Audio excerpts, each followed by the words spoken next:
ندیم صاحب نے کراچی سے پوچھا کہ اگر جماعت میں پہلی رکعت نکل جائے تو مقتدی ثنا کب پڑھے گا؟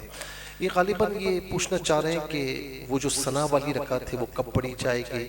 تو بہرحال میں عرض کر دیتا ہوں کہ چاہے وہ کوئی بھی نماز ہو، یعنی 2 رکعت والی ہو، 4 رکعت والی ہو یا 3 رکعت والی ہو، کوئی بھی نماز ہو، مقتدی جب مسجد میں آیا ہے اور وہ جماعت میں شامل ہونا چاہتا ہے تو امام پہلی رکعت پڑھ چکے ہیں، پہلی رکعت ہو چکی، چاہے وہ رکوع سے اٹھ چکے ہوں، چاہے وہ سجدے میں ہوں، چاہے وہ دوبارہ دوسری رکعت کے لیے آ چکے ہوں۔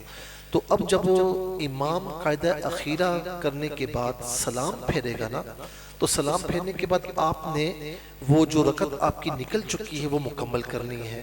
تو اب جب آپ وہ 1 رکعت آپ نے مکمل کرنی ہے، تو جب آپ کھڑے ہوں گے تو اس وقت آپ نے ثنا بھی پڑھنی ہے، اور اس کے بعد تعوذ تسمیہ، اور پھر سورہ فاتحہ پڑھنی ہے، اس کے بعد سورت ملانی ہے، اور پھر رکعت مکمل کر کے اپنا قاعدہ کر کے سلام پھیر دینا ہے۔ قاعدہ التحیات پڑھ کے، درود ابراہیمی پڑھ کے، دعا پڑھ کے سلام پھیر دینا ہے۔ اس طریقے سے آپ کو رکعت مکمل کرنی ہے۔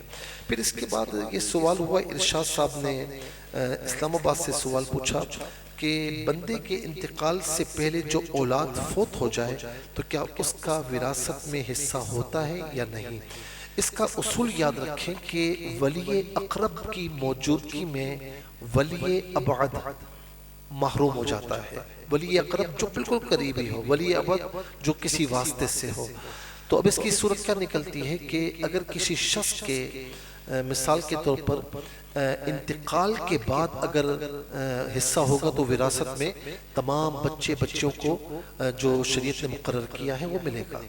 لیکن اگر کسی بچے کا یا کسی بچی کا انتقال اس شخص سے پہلے ہو جائے اور اس کے یعنی اولاد میں سے کسی کا بھی انتقال ہو جائے، پھر بعد میں اس شخص کا انتقال ہو، تو اب ایسی صورت میں کیا ہوگا؟ اب ایسی صورت میں دیکھا جائے گا کہ باقی ساری اولاد تو ہے، لیکن جس کا انتقال ہو چکا ہے وہ اس وقت نہیں، کیونکہ وہ تو پہلے ہی انتقال کر چکا ہے۔ اب اس کی جگہ اس کا بیٹا ہے، ٹھیک ہے؟ تو یوں سمجھ لیجئے کہ بیٹے کے مقابلے میں پوتا ولی ابعد ہے، کیونکہ وہ اپنے والد کے واسطے سے ہے، اور باقی سارے جو اولاد ہے وہ بغیر کسی واسطے کے، وہ ولی اقرب ہے، کسی واسطے سے نہیں ہے، وہ اس کی اولاد ہے، اور پوتا جو ہے وہ بیٹے کے واسطے سے ہے۔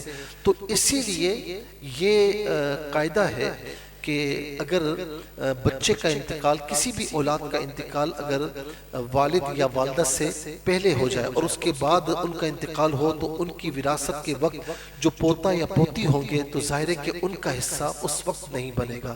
لیکن اس کا مطلب ہرگز یہ نہیں کہ انہیں محروم کر دیا جائے اور انہیں بالکل نہ دیا جائے۔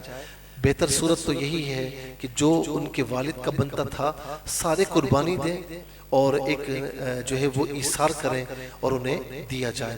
اگر نہیں بھی دے سکتے تو کچھ نہ کچھ ان کو دیا جائے، اور سب سے بہتر صورت یہ ہے کہ اگر کسی بچے کا انتقال والد سے پہلے ہو جائے یا والدہ سے پہلے ہو جائے تو انہیں چاہیے کہ جو ان کا پوتا یا پوتی ہے اس کے نام کچھ نہ کچھ گفٹ کر دیں، یعنی جتنا اس کے بیٹے کا حصہ بنتا تھا نا اتنا اس کے نام گفٹ کر دیں، تاکہ بعد میں کوئی بھی وارث لالچ میں آ کر انہیں محروم کرنے کی کوشش نہ کرے۔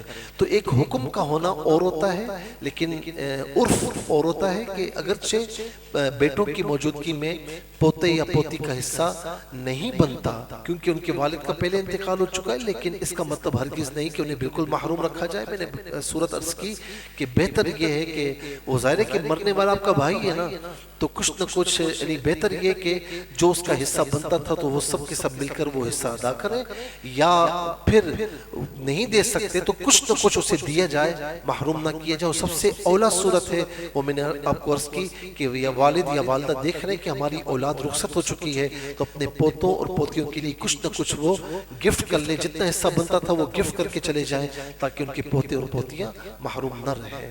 پھر اس کے بعد ایک سوال یہ ہوا، عائشہ سلطانہ صاحبہ نے راولپنڈی سے پوچھا کہ کہا جاتا ہے کہ زنا لوٹ کر آتا ہے، باپ نے کیا تو اولاد کے سامنے آئے گا۔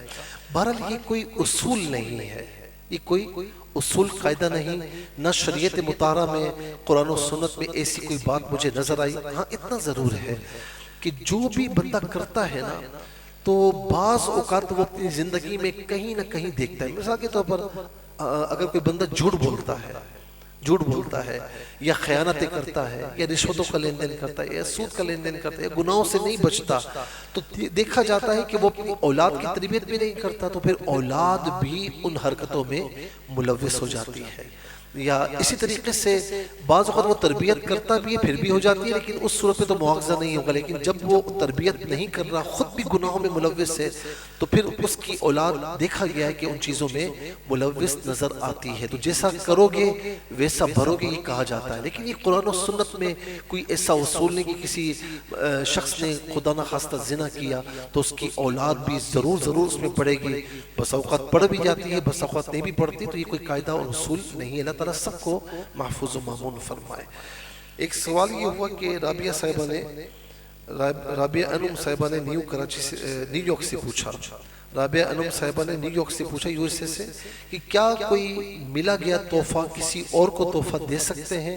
دیکھیں، جب کوئی آپ کو تحفہ دیتا ہے، گفٹ دیتا ہے، تو آپ اس کے مالک ہو گئے۔ آپ کی ملک انہوں نے کر دیا، آپ نے قبضہ کر لیا، آپ کی ملک ہو گیا۔ اب آپ چاہیں تو خود بھی استعمال کر سکتے ہیں یا کر سکتی ہیں، اور چاہیں تو کسی کو گفٹ کر سکتے ہیں یا کر سکتی ہیں، یا چاہے اس کو فروخت کر سکتے ہیں، یعنی فروخت تک بھی کر سکتے ہیں۔ اس میں کوئی مذائقہ نہیں، کیونکہ وہ کسی نے گفٹ دیا، وہ آپ کا ہو چکا ہے۔ جب ملک تام ہو گئی، آپ کا قبضہ ہو گیا، آپ کا ہو گیا۔ اب چاہے بیچیں، فروخت کریں، چاہے رکھیں، چاہے کسی کو گفٹ کریں، یہ آپ کی مرضی ہے۔ وما علیہ الا البلاغ المبین۔